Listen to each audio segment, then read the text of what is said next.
లేనటువంటి అడప వీరన్న కాపుకి ఇలా జరిగిన వెంటనే కూడా ఆర్టీసీ ఏ విధమైన స్పందన లేకుండా వాళ్ళ బస్సు తీసుకెళ్లిపోయి వీరన్న కాపుకి న్యాయం చేయకుండా చేద్దామని చెప్పేసి విశ్వ ప్రయత్నం చేసింది. ఖచ్చితంగా అక్కడికి వెళ్ళి బస్సును మేము ఆపి వీరన్న కాపుకి ఏదో చెయ్యాలని చెప్పేసి మేము కూర్చుంటే కనుక మా మాట కూడా విన కంట్రోల్ అవుతే కనుక ఎమ్మెల్యే గారికి ఫోన్ చేస్తే రాజానగరం ఎమ్మెల్యే బత్తుల బలరామకృష్ణ గారు మన బూరుపూడి గ్రామంలో ఆయన లేచిన వెంటనే నిద్ర లేచిన వెంటనే మోకం కూడా కడుక్కోకుండా డైరెక్ట్ గా బూరుపూడి గ్రామంలో వచ్చి మన ఎక్కడైతే కేసులు చనిపోయినాయో ఆడప వీరన్నకి పెద్దకాపు అన్యాయం యాక్షన్ జరిగించాడు కూర్చుని ఆయనకి న్యాయం చేసి వాళ్ళ ఆర్టీసీ యాజమాన్యం దగ్గర వాళ్ళ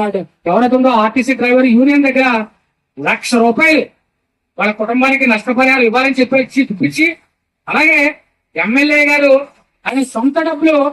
₹50,000 ఆర్థిక సాయం కూడా వ్యాపార వీరన్న కాపుకి ఇచ్చారంటే మన ఎన్డీఏ కుటుంబంలో బత్తుల బలరామకృష్ణ గారికి మన రాజనగరం నియోజకవర్గంలో మన గ్రామం తరపున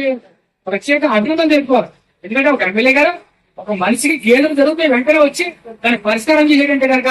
మనం ఎలాంటి ఎమ్మెల్యే గారిని మనం ఎన్నుకోవడం మనం చాలా సంతోషంగా భావించాలి. ఇవాళ వెంటనే ఫోన్ చేసి వెంటనే అరగంటలో ఎమ్మెల్యే గారు మన ఊరుకు వచ్చి మన వీరన్న కాపు కుటుంబానికి న్యాయం చేసేందుకు ఒక అవకాశం ఇన్వెస్ట్ కూడా నేను బలరామకృష్ణ గారు ప్రత్యేక ధన్యవాదాలు తెలుపుకున్నాను.